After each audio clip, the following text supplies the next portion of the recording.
Hey there, here are your top news stories from eWeek, sponsored by Dell and Intel.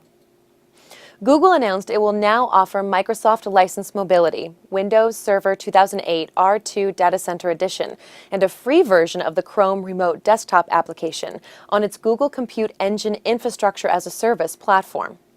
The enhancements are designed to let businesses move their Windows applications from on-premise installations to the cloud more easily, said Google Cloud Platform Product Manager Martin Burr in a blog post.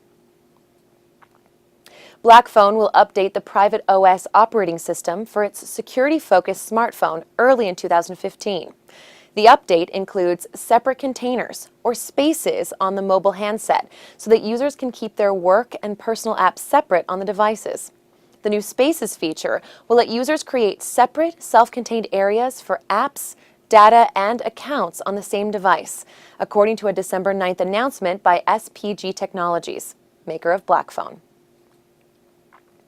New self-replicating ransomware, studied by Sophos Labs researchers, can spread by the usual means, such as by opening an infected email or by going to a malware-infected website, but is capable of rapidly infecting data files across corporate networks and is difficult to eradicate once it becomes entrenched on desktops or servers. Once it is established, the malware will lock up computers and demand users to pay a ransom to unlock the data files. Fortunately, this malware may be eliminated and data files restored by carefully backing up hard drives. One way to tell whether remote backup files are also infected is to look at the file names of those backups to see if they have an exe file extension. If they do, then look for an older backup.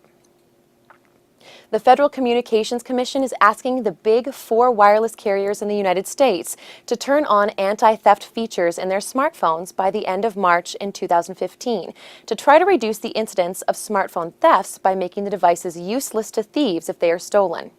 Tom Wheeler, the chairman of the FCC, made the request last week in letters that he sent to leaders of Verizon Wireless, AT&T, T-Mobile, and Sprint, as well as to U.S. Cellular, according to a December 5th report by the Washington Post.